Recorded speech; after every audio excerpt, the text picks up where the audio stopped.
According to Goldman Sachs analysts, sovereign default risks are on course to rise further in 2021, with Iraq, Sri Lanka, Angola and Gabon at high probability of default. The report added that recent defaulters, Ecuador, Argentina and Lebanon, were also among those with high probabilities of distress.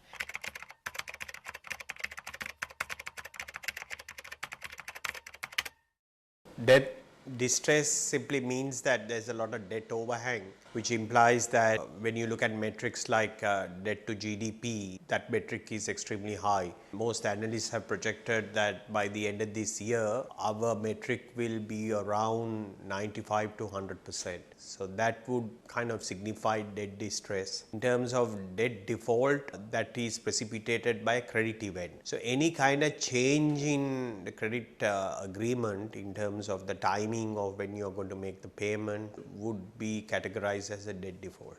In response to the downgrade, State Minister of Money and Capital Market and State Enterprise Reforms, Ajit Nivad Cabral, speaking to News First, said the Goldman Sachs report is completely misplaced. He said Sri Lanka has sufficient reserves and the government has presented a clear plan on how to settle the debt.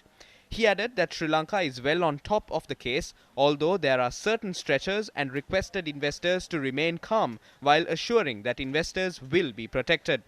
Meanwhile, the Department of Census and Statistics said releasing Sri Lanka's economic growth rates for the second and third quarters are likely to be delayed further. The gross domestic product rates for both quarters will be released on the 15th of December. However, it is likely to change due to COVID-19. Meanwhile, Reuters reported that Sri Lanka's dollar-denominated government bonds fell heavily yesterday as the United States ratcheted up presence on Sri Lanka's government over its ties with China.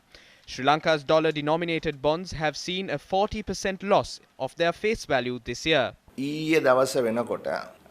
By yesterday, the annual interest of the international sovereign bond which Sri Lanka is supposed to pay was at 46%.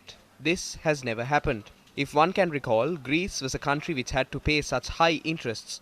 Even Sri Lanka invested in Greek bonds. What happened in the end? Millions of dollars were squandered because the Greek government was unable to pay them. I will not draw comparisons between Sri Lanka and Greece, but lenders' confidence in Sri Lanka has plummeted greatly. There are several factors behind this. The issue aggravated further due to COVID-19. However, certain ad hoc decisions made by the government in December with the intention of winning elections took a huge hit on the economy. The friction between China and the United States is intensifying day by day. Over the next 5 years, we need to pay $25 billion worth of debt. Our dollar income has dipped greatly and we are unable to obtain more debt. Let's assume we are able to pay off the debt that is due to be paid by June. What will happen next? The government needs to commence talks with the IMF. ජාත්‍යන්තර මූලාර මුදල සමග සාකච්ඡාවක් ආරම්භ කළ යුතුයි.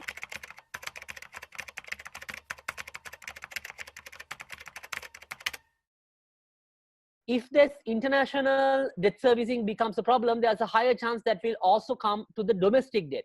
And if you look at the domestic debt portfolio, about 35% of our domestic debt is being on the treasury bonds, and out of the treasury bonds, the main investor on treasury bonds are our EPF and ETF, that is about 35% of that portfolio. And also there's another 10% share for the commercial banks. That means commercial banks and EPF and ETF has invested their money on treasury bonds.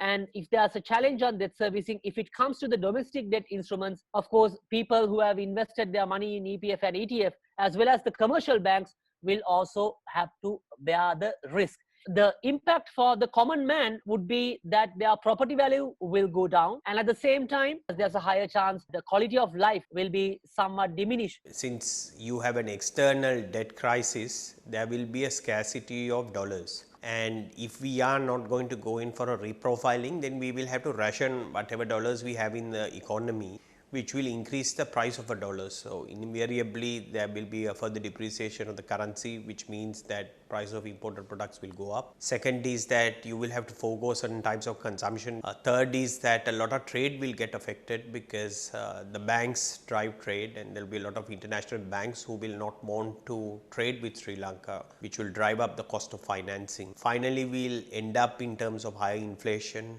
That itself will go against growth. There will be less jobs and salary increases will be less, and businesses will go bankrupt. So this is a scenario that we should avoid at all costs.